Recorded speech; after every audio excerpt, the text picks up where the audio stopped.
Assalamu alaikum, I'm Aisha and you're watching SAMAA News. Here are today's headlines. US President Donald Trump says a long-awaited agreement to end hostilities between the United States and Iran is expected to be signed on Sunday, but Iranian officials have rejected the timeline. Trump said the deal would reopen the Strait of Hormuz to global shipping and mark a breakthrough in regional stability, though he suggested some nuclear-related issues would be addressed later. Iran's foreign ministry and Revolutionary Guard sources dismissed the claim, saying no signing has been agreed and calling the announcement premature and politically driven. The conflicting statements highlight continued uncertainty around the proposed deal, as negotiations remain fragile and key issues unresolved.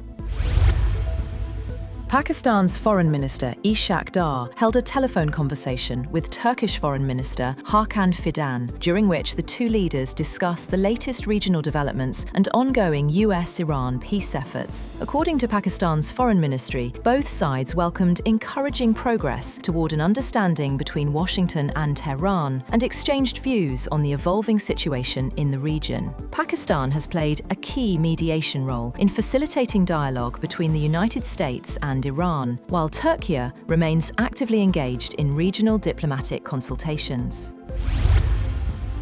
Prime Minister Shehbaz Sharif has said that the United States and Iran have agreed to a framework for a peace deal that would end the months-long conflict in the Middle East, with a final text of the deal reached. He added that Pakistan is now preparing for an electronic signing expected within the next 24 hours, followed by technical-level talks next week. Shehbaz said the peace agreement had reached its most advanced stage so far.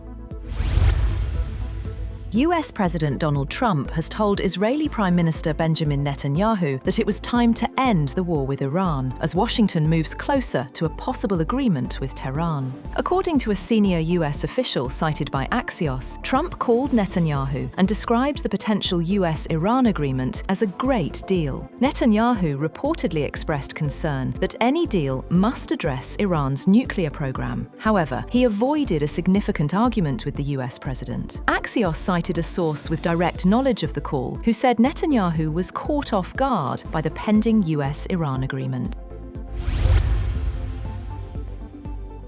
That nuclear talks with the United States would only take place at a later stage and would not proceed unless a proposed interim deal was implemented. The state TV quoted him as saying that the interim deal would include reopening the Strait of Hormuz and ending conflicts on multiple fronts, adding that a memorandum of understanding had not yet been signed and could still change.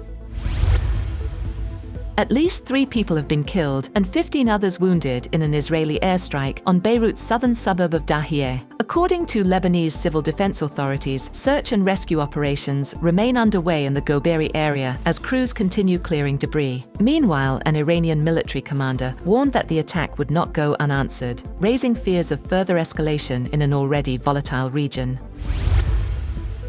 Somaliland President Abdirahman Mohamed Abdullahi is expected to visit Israel, according to Israeli media reports, in what would mark a significant diplomatic development between the two sides. The visit, reportedly scheduled for Tuesday, has not been officially confirmed by Somaliland authorities. If it goes ahead, it would be the first such trip since Israel became the first country to recognize the self-declared republic. Online diplomatic signals and media reports have fueled speculation, but no formal statement has been issued by Somaliland's presidency or foreign ministry.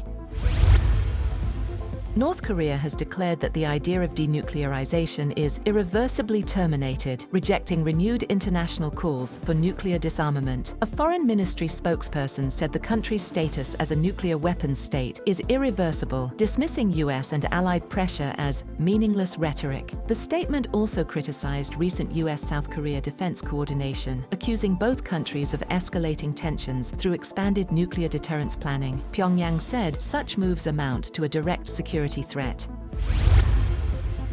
Celebrations following the New York Knicks' NBA Finals victory turned chaotic in Midtown Manhattan, where a World Cup promotional bus was set on fire and a teenager suffered a gunshot wound. Thousands of fans flooded the streets after the Knicks secured the championship, with some setting off fireworks and smoke grenades as festivities escalated into disorder. Authorities are investigating the incidents and assessing the damage, while emergency services responded to multiple disturbances across the area.